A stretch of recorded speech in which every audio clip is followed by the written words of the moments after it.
Welcome to Family Basics 101. I'm Dr. Bruce McClure, and as we continue our five-part series entitled Family Memorials, today we will talk about memorials and resentment. Resentment is a feeling of indignant displeasure directed toward events, people, circumstances that are seen as wrong, insulting, or injurious. Resentment can be real in the emotions of an individual, while at the same time being without merit in the reality of the current day-to-day life.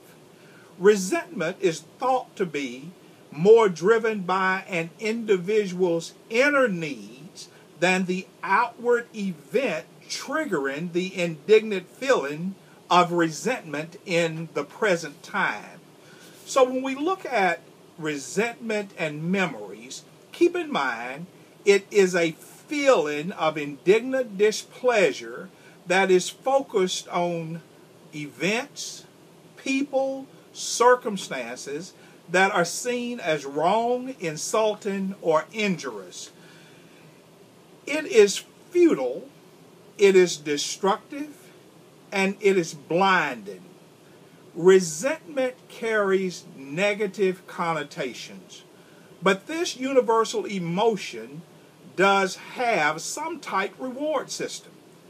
It assures us of our own impotence, and it allows us to hang on to our image of ourselves as being fundamentally good, whatever our actual behavior might be. That's according to Theodore Diampiel. What Diampiel is saying is, most people know that being resentful is destructive. Most people know that being resentful is really a work of futility. In other words, being resentful toward a person never fixed the problem. But this universal feeling of emotion has a payoff for the person who is harboring the resentment. And in essence, it basically gives a vindicated feeling inside the person who is harboring resentment that says, I am justified in feeling this way about what this person said, what this person did, what this person did not say, or what this person failed to do. Resentment often becomes the justifiable rationalization tool. It permits the individual to only recall selected versions of the past, which empowers one to avoid making certain choices about how to move forward, free from the pain of what triggered the bitter feeling of resentment. In the New Testament, Paul says, this is what I do. I am forgetting the things that are behind. But when there is a deep-seated resentment, there is also a lot of energy expended not to move away from the things that are behind. Because in the process of moving away from the things that are behind, that also means allowing the person who created that feeling of bitterness or resentment, you must also free that individual. The majority of individuals who harbor long-term resentment, almost without exception, experienced a major slight or a whole series of slights in their youthful years, and for the rest of their lives, their quest is to avenge themselves from those slights by quickly protecting or projecting the resentment of yesterday's memorials profusely onto others who, whether mild, deliberate, unintentionally, ignorantly, boldly, or otherwise, suggest they are about to hurt them again. So in essence, the current resentment for the majority of people basically is triggered by a memorial that was established years and years and years ago. And anytime someone in the present comes close to looking like, sounding like, behaving like the memorial that was established years before, it automatically triggers something inside of the individual that calls themselves to quickly project a lot of that resentful energy into their present relationships. It's a way to protect, and it's a way to continue to vent, and it's a way to continue to convey the hurt and the disgust and whatever it was that was failed to be given to the individual in the past. One of the most difficult things is to help individuals understand where the resentment originated.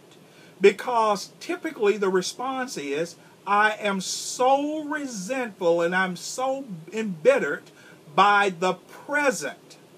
But the majority of psychologists, the majority of the research suggests that the resentment is simply remanifested through the present scenarios, but the memorial that really triggered the origin point of that harsh resentment typically is somewhere in the distant past. When we talk about resentment, it carries with it what might be described as a pain-pleasure gratification. Resentment allows one to keep recalling the past as it occurred years ago. Resentment permits one to hold on to the feelings that were originally created by those who hurt you earlier as children and by anyone who comes into your lives who reminds you of that memorial that was created years and years ago.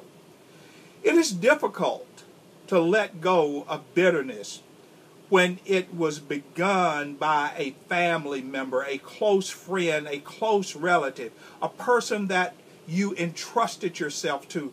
And even as a child, a person who was supposed to care and a person who was supposed to nurture, and that person may have abandoned you. That person may have failed to care. And as a child, those resentful feelings began to really accumulate. And as years go by, other adults come into one's life and they disappoint. They do not live up to the expectations of the individual, and more resentment. But the resentment began at the earliest memorial place, and it was simply reminded or re-stimulated as the days progressed. In the book of Genesis, chapter 37, verses 17b through 20, there's a young man by the name of Joseph who went after his brethren, and he actually went to find them at the request of his father. And when they saw him afar, even before he came near unto them, they conspired against him to kill him. And they said one to the other, Behold this dreamer, here he comes again.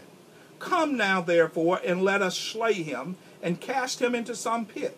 And we will say, Some evil beast has devoured him, and we shall see what will become of his dreams. The challenge with the text of Genesis 37 is to decipher, what had Joseph done to his brothers? Well, the real answer is nothing. The problem was not with Joseph and what he had done to his brothers, but rather with Joseph's father and how Joseph's father had handled the brothers.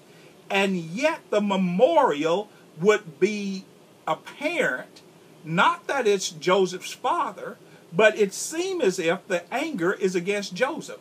The memorial really started with Joseph's parents. I'll see you back in class again next time. Don't be late, and don't skip class.